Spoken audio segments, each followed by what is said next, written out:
New Bangla, সমস্যা নয় সমাধানে। সুপ্রিয় দর্শক শ্রোতা, নিউ বাংলা চ্যানেলের পক্ষ থেকে সবাইকে আন্তরিক শুভেচ্ছা। আমাদের উদ্দেশ্য মানুষকে বইমুখী করা, তারই প্রয়াসে আজকের এই বিশেষ আয়োজন।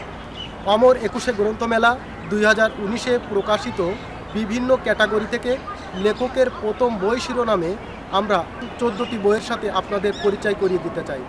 আসুন আমরা সেই নতুন 14টি বইয়ের সাথে পরিচিত হই।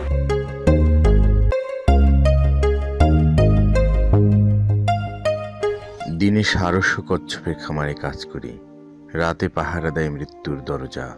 এন্ট্রি লিস্ট চেক করে দেখেছি এখানে হারমিস আসেন কদাচিৎ। আমি তার অপেক্ষায় থাকি, যেন তার কাছ থেকে শিখে নিতে পারি বিনা তৈরির তরিকা। কেননা আমি ঢুকে যেতে চাই যুবতীর কষে ঢুকায়। শুনছিলেন ইয়াগনিয়াসের হারমিসের বাসি। তার কবিতায় আপনারা গভীর ভাব ও অনুভবের মিলন মোহনায় হাবুডুবু খাবেন। ইতিহাস ও মিথির পুরনো গন্ধমাখা স্মৃতির গায়ে তিনি পরিয়ে দেন কবিতার তুলতুলে শব্দের কারুকাজ। তন্ময় ও মন্ময় ছাড়া তার কবিতার উপলব্ধি করা দুরূহ হয়ে পড়ে। হারমিসের বাঁশিতে ফু দিতে হলে প্রত্যেককে বেছে নিতে হবে নির্জন ও নিরিবিলি পৃথিবীর কার্নিশ, কারণ তার কবিতা নিমগ্নতার গান ও নির্জনতার সুরে সুরে গেয়ে ওঠে মরা পৃথিবীর শান। তার কবিতা জীবন ও জগতের মধ্যে বিনে সুতোয় ঝুলে ঝুলে দোল দিয়ে যাবে প্রত্যেক পাঠককে।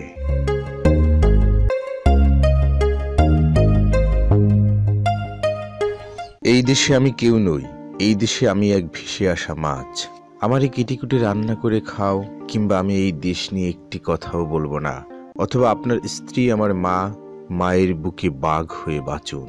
অথচ আমরা বানাতে পারতাম চুমু শেখার ক্লাস।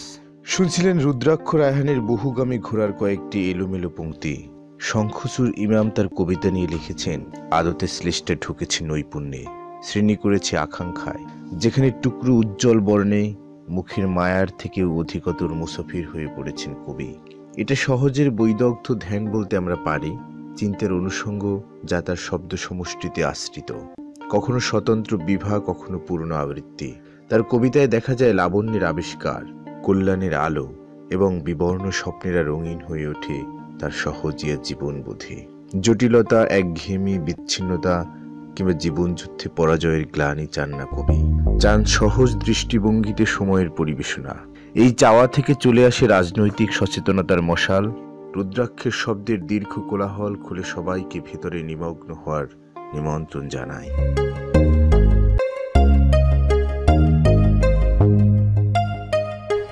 গল্পকার ও সমালোচক অলাত এহসান নিজের সঙ্গে সঙ্গম এই উপন্যাসটি নিয়ে বলেছেন, সময়টা রুদ্ধতা, তারও বেশি বন্ধা। একটা ভূত তাড়িত সময়, প্রচন্ড নিয়ন্ত্রণ সবখানে। কিছু বলা যাবে না, কিছু করা যাবে না, ঘর থেকে বাইরে যাওয়া যাবে না, বললেই ঝুঁকি, প্রাণনাশের শঙ্কা। ভেঙে পড়েছে সব সম্পর্কের সেতু, বিচ্ছিন্ন মানুষ নৈঃশব্দে ডুবে যাচ্ছে সবাই তা জানে, স্বীকার করেও নিয়েছে। কিন্তু সব বস্তুর তল আছে, ভর ও আয়তন আছে, চাইলেই তা লুকিয়ে ফেলা যায় না। উধাও হয়ে গেলেও অগোচরে থেকে যায়। হোক বিচ্ছিন্ন, তবুও তো মানুষ। ভয়ার্ত দিনে সে কিভাবে অনুভব করবে নিজের অস্তিত্ব? তখন মানুষ লিপ্ত হয় নিজের সঙ্গে সঙ্গমে। এটা নেহায়েত আত্মরতিতে মগ্ন থাকা নয়, যৌনতায় উত্তেজিত হওয়া নয়, বা তাকে অবদমনও নয়। নিজের সঙ্গে সঙ্গম হচ্ছে নিজের ভেতরেই নিজেকে সচল রাখা, নিজের চিন্তার সঙ্গে লড়াই, ক্রমাগত ভাঙা গড়ার প্রস্তুতি। এই গুম খুনের বিফাস দিনে মানুষের পক্ষে নিজের সঙ্গে সঙ্গম ছাড়া কি বা করার আছে? এই সঙ্গম তাই কৌতূহল উদ্দীপক, বিচিত্র ঘটনা আর মুহূর্তের মুখোমুখি হওয়ার অভিজ্ঞতায় ঠাসা। পরতে পরতে নিজেকে উন্মোচন, এটা ফাঁস করে দেয় নিজের ভেতর পুষে রাখা তাবৎহীনতা, যার কারণে জেঁকে বসেছে জুজু ভয়ের রাজনীতি। হুমায়ুন শফিক চরম অস্বস্তির মধ্য দিয়ে আমাদের সেই অভিজ্ঞতার মুখোমুখি করে দেয়।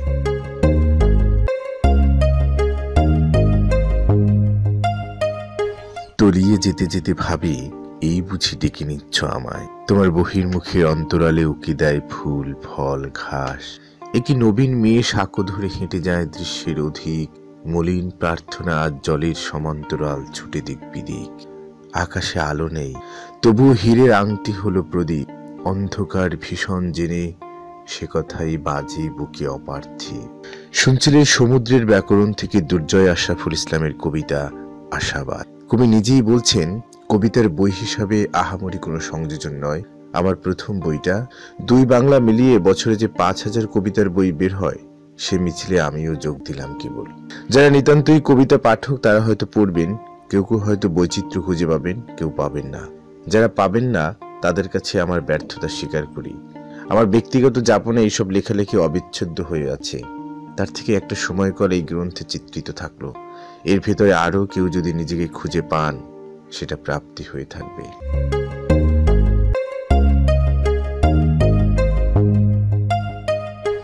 আমাদের বউরা মূলত আমাদের চিরুনি।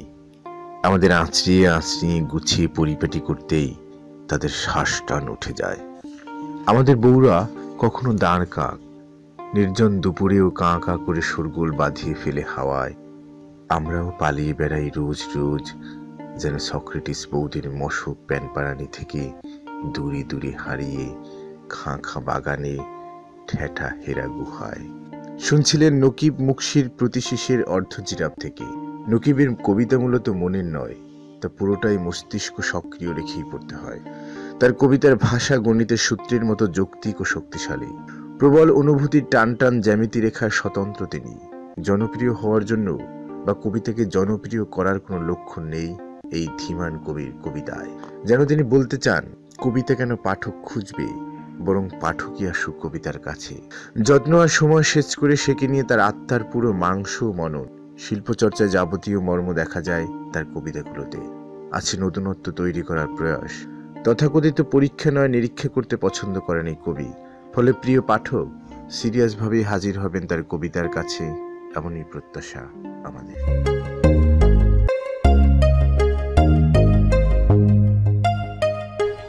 দুঃখকে আমরা ভয় করি, যত শক্ত করি দ্বার এঁটে রাখি না কেন, ঠিক ঠিক পৌঁছে যায়।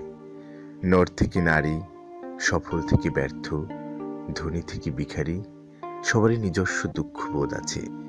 দুঃখের ধরন, মাত্রা, প্রকৃতি আলাদা হলেও রং, অনুভূতি দুনিয়া জুড়ে একই রকম।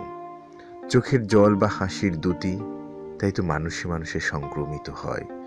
স্বামী হারানো প্রিয়ন্তীর দুঃখ, মা হারানো মরিয়মের কান্না, কিংবা স্বজন পরিজনহীন সেহেরার আত্মবিলাপ একই সূত্রে গাথা।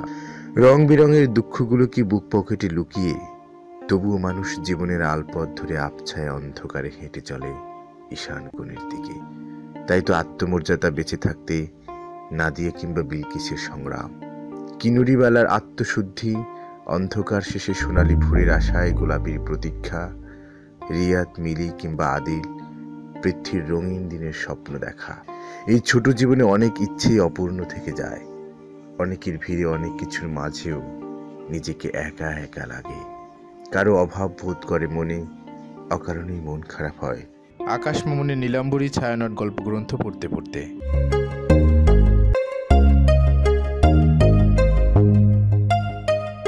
এই উঠতে জানা নদীকে ঝর্ণা বলে ডাকো। ব্রিজের ছায়ায় এক শীষ দিয়ে উড়ে যাওয়া সফেদা ফুলে কতটা অনির্ণেয় হাওয়া, অথচ জলের ওয়ারড্রোবে এঁটে যায় মাছেদের তাবৎ হরিণডাঙা। এদিকে আয়ুর ভেতর ফাঁকা হয়ে আছে স্টেশন, আধখানা তুমি কার দিকে হেঁটে যাও। শুনছিলেন শুভ্র সরকারের ঈর্ষার পাশে তুমি জুঁই ফুল থেকে সফেদা ফুলে কবিতাংশ। আপদমস্তক রোমান্টিক শুভ্র ঈশার পাশে যা কিছু ঝরে পড়ে তা তিনি পরম মমতায় কুড়িয়ে বুনে দেন কবিতার আঁচলে। তিনি যেন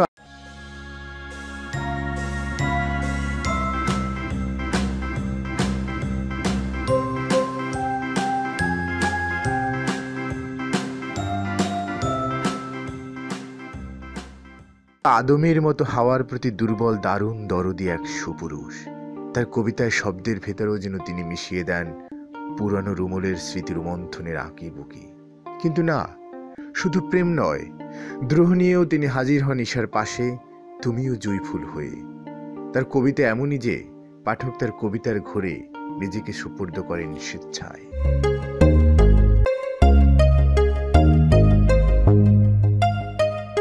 চোরা কারবারির হাতে চুরি হয়ে গেছে রাত, স্লেটে আঁকা স্বপ্নগুলো মুছে ফেলে ইরেজার। আলজিবের নিচে গায়েবী প্রতিধ্বনি, যে কথা রাখিনি তার জন্য ঘুম আসে না। যে পাশে শুয়ে আছে সে এক পাথর, শুনছিলেন মাহমুদ নোমানের লুইজালে কাব্যগ্রন্থের দীর্ঘশ্বাসের কবিতা। তিনি বইটি সম্পর্কে বলেন, শৈশবে আমাদের ঘরে রান্না করার কিছু না থাকলে বা এলাকার সব ছেলের ভিড়ে দল বেঁধে বিলে গিয়ে মাছ ধরেছি। কিশোরীরাও নামতো একসাথে জোঁক ধরার ঝুঁকি নিয়েও সেই লুইজালে মাছ ধরে সেই সময় অনেকে জীবিকা নির্বাহও করত। লুইজাল বুকে ঠেলে, অর্থাৎ পরিবারের অভিভাবক যেভাবে পরিবার সামাল দেয়, সেই একই চিত্রকল্পের প্রতীকী যোগান দিলাম মাত্র। বলতে গেলেই এই চিত্রকল্প আমার সব কবিতায় জড়াজড়ি করে আছে। সাহিত্য যেভাবে একা একা ঠেলে এত দূর এসেছি, সেই লুইজাল ঠেলার মতোই করে। আর কবিতায় শব্দের ব্যবহারে আমি যে ভাষার বলে বেড়ে উঠেছি তা অস্বীকার করিনি। চট্টগ্রামের আঞ্চলিক শব্দের ব্যবহার কবিতার বাক্যে জড়িয়ে দিয়েছি পুরোপুরি আনন্দে, সজ্ঞানে। আমার শৈশব এখনো ঘুমে চেতনে সেই জাল বেয়ে যায়, তাই প্রথম বইয়ের নাম লুইজালে।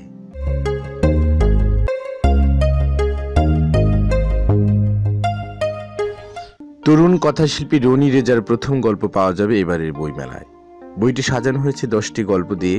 প্রতিটি গল্পেই রয়েছে ভিন্ন ভিন্ন স্বাদ ও বাস্তবতা। বইটির ফ্লাপে ভারতীয় কথাসাহিত্যিক অমিত গোস্বামী লিখেছেন, এলিয়েনের সঙ্গে আড্ডা নামেই কেমন যেন রহস্য ছড়িয়ে আছে। হ্যাঁ, রহস্যময় ভঙ্গিতেই চারপাশের কথাগুলো তুলে ধরেছেন সাবলীলভাবে। পাঠক যখন তার বর্ণনা পড়বে, সমস্ত দৃশ্যই চেনা লাগবে, যেন কল্পনার ডালিতে সাজিয়ে আমাদের কথাগুলোই। এখানেই লেখকের মুনশিয়ানা। বইটি সবাইকে অন্যরকম ভালো লাগা উপহার দেবে। গল্পকার বইটি সম্পর্কে বলেন, সাহিত্য শুধু পাঠ্য বিষয় নয়, এটি সমাজ বিনির্মাণেও ভূমিকা রাখতে পারে। আমাদের চারপাশে প্রতিনিয়ত অনেক ঘটনা ঘটে যা কল্পনাকেও হার মানায়। আবার কিছু ঘটনা থেকে ভবিষ্যতে ঘটবে এমন অলৌকিক কিছু আঁচ করা যায়। এসব বিষয়ে কল্পনার প্রলোভ দিয়ে উপস্থাপনের চেষ্টা করা হয়েছে।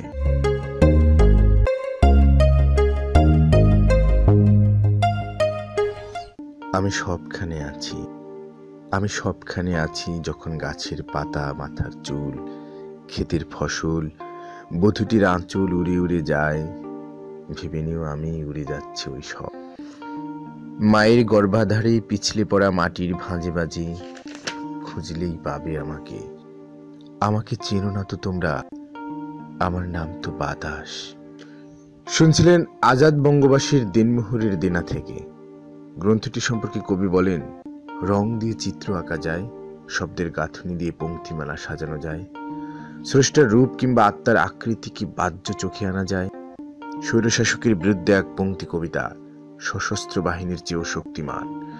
চর্যাপদের ডুম্বি থেকে ভার্চুয়াল যুগের নরনারী ঐতিহ্য, জন্মযুগ থেকে সৌন্দর্য যুগ অবধি মানুষের প্রেমের পিপাসা ছেড়ে মৃত্যুর মালিকের দিকে প্রস্থান। এমন সব বিচিত্র বিষয় ভাবনা নিয়ে দিনমোহরের দেনা কাব্যগ্রন্থটির পংক্তিমালা সজ্জিত, যা পাঠক মনে পাঠের রস সঞ্চার করবে বলে আমার বিশ্বাস।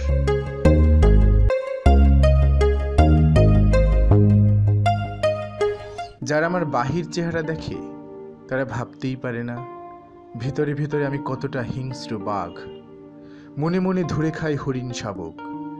যারা আমার বাহির চেহারা দেখে তারা ভাবতেই পারে না ভেতরে ভেতরে আমি রক্তচোষা যোগ, নাক নেই ঘ্রাণ আছে, চোখহীন অন্ধ খাদক। শুনছিলেন হাসানাত নাগাসাকির সংবিধিমুক্ত সতর্কী কাব্যগ্রন্থের ভেতরে ভেতরে আমি কবিতাংশ। বইটি নিয়ে কবি বলেছেন, কিছু কবিতা লিখেছি জানি বিশাল কিছু করে ফেলিনি, তবু গাল বাঁকা হলেও যার যার সন্তান তার কাছে তার প্রিয়তম। আমি কবিতা লিখি চেতনা থেকে, প্রেমের কবিতাও তাই প্রায়শই চেতনা ঢুকে যায়, দ্রোহ ঢুকে যায়। ফলে এই বইয়ের কবিতাগুলো প্রেমের হয়েও নিতান্তই প্রেমের নয়, প্রেম চেতনা দ্রোহের সমন্বয়। কবিতা সৌন্দর্য দাবি করে, চিন্তা তথা হৃদয়কে দোল দেওয়ার যোগ্যতা দাবি করে। সে বিবেচনায় কতটা সফল হয়েছে জানি না, সেতু সময়ে হয়তো কিছু কবিতা বা সবই গুরুত্ব হারাবে। তবু বলবো, কবিতাগুলো আমার আজকের সৌন্দর্যবোধের স্বাক্ষর।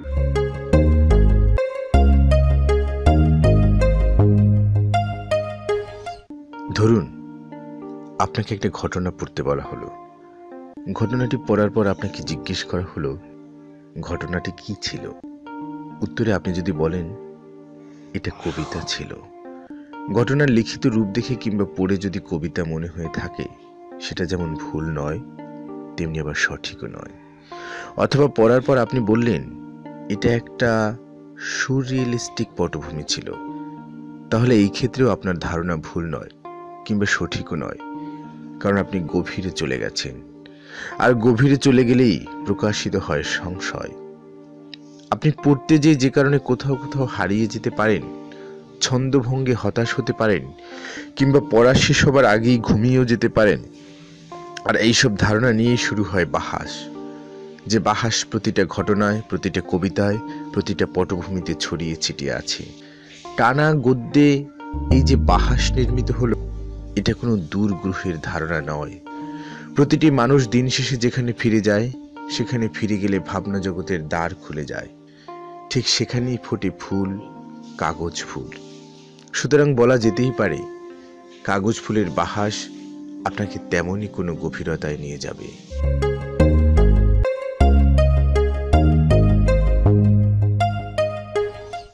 যেন কোনো মাতৃশীথি মেয়ে নেমে আসে নদী, নেমে আসে আমাদের জন্মান্ধ হৃদয় অবধি। সমস্ত তুৎফল পাকে যে বিলোল হাওয়ায়, আর রাতভর নদীটির বুকে জাগে তার হাহাকার। শুনছিলেন হুজাইফা মাহমুদের অন্তস্থ ছায়ার দিকে কাব্যগ্রন্থের অন্তর্গত কোনোদিন না দেখা নদী কবিতাংশ। তার কবিতা নিয়ে মীর হাবিব আল মঞ্জুর লিখেছেন, হুজাইফা মাহমুদ কবি হিসেবে সেই উপলব্ধি, অবচেতন ও প্রজ্ঞার মালিক, যিনি অন্তরীণ নিজুমতা, দুরাগত স্পন্দন, ইন্টারনাল মিউজিক ধরতে চান কবিতায়। বিমিশ্র মিশলের ছায়া ও ডেকচিতে তিনি মিলাতে চান অস্পষ্টতা ও বেদনা রাগ। তার কবিতায় আপনারা ধরতে পারবেন তার ক্লাসিক্যাল শোনার অভ্যাস। হুজাইফা মাহমুদ তার কবিতায় বহু বহু ঘটনার কথা বলেন, তার শৈশবে ঘটে যাওয়া নানান ফেরে। আমার মনে হয় কি, কোনো সংবেদনশীল আধুনিক কবিতার কিছুমাত্র খোঁজ রাখা লোকও তার কবিতা পড়ে খুব মজা পাবেন।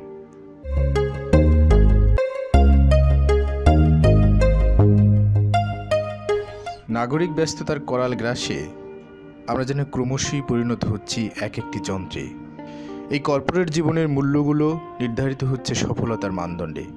তাই তো আমাদের পেছনে তাকানোর জো নেই একদণ্ড দাঁড়িয়ে নিজেকে সময় দেওয়ার। চামড়ায় মোড়ানো এই যন্ত্রগুলোর মুখে একচিলতে হাসি ফোটানোর উদ্দেশ্যেই তরুণ লেখক মেহেদী হাসান গালিব বসে পড়েন খাতা কলম হাতে। জীবনে চলার পথে প্রতিটি বাঁকে জন্ম নেওয়া নানা হাস্যরসাত্মক ঘটনাকে রূপ দেয় বর্ণমালায়। এরপর অক্ষরের পর অক্ষর সাজিয়ে সেগুলোকে বন্দি করে ফেলেন সদ্য বিবাহিত ব্যাচেলরের মলাটে। বইটিতে স্থান পেয়েছে লেখকের 13টি রম্যগল্প, যেগুলোর পরতে পরতে আপনারা খুঁজে পাবেন আপনাদের নিজেদের জীবন, খুঁজে পাবেন আপনাদের আশেপাশের হরহামেশাই ঘটে যাওয়া বিভিন্ন হাস্যরসাত্মক ঘটনা। কিছু গল্প আপনাদের ফিরিয়ে এনে যাবে মফস্বলের কাটানো প্রিয় শৈশবে, আবার কিছু গল্পে আপনারা খুঁজে পাবেন সমসাময়িক ব্যস্ততার গন্ধ। তবে ঘড়ির কাঁটায় বন্দী হওয়া এই যান্ত্রিক জীবনে আপনাদের মুখের একচিলতে হাসি হবে সদ্য বিবাহিত ব্যাচেলরের সার্থকতা। সুপ্রিয় দর্শক শ্রোতা, এতক্ষণ আপনারা লেখকের প্রথম বই শিরোনামে 14টি বইয়ের সাথে পরিচিত হলেন। আমাদের যে 14টি বই ছিল, তার ভিতর কবিতা, গল্প, উপন্যাস, রম্যগল্প ও মুক্তগদ্য ছিল। এখান থেকে যে কোনো একটি বই আপনি সংগ্রহ করতে পারেন। আজ এখানেই শেষ করছি। তবে শেষ করার আগে একটি কথা বলতে চাই, পড়ুয়া জাতি তৈরিতে আপনিও যথেষ্ট ভূমিকা রাখতে পারেন। আর ভূমিকা রাখতে হলে আপনি নিজে একটি বই কিনুন এবং আপনার আপনজনের যে কোনো উপলক্ষে তাকে একটি বই উপহার দিন। আবার দেখা হবে অন্য কোনো দিন অন্য কোনো বই নিয়ে। ততক্ষণ ভালো থাকুন, সুস্থ থাকুন, বইয়ের সঙ্গে থাকুন। বইয়ের খবর পেতে নিউ বাংলার সঙ্গে থাকুন। ধন্যবাদ সকলকে।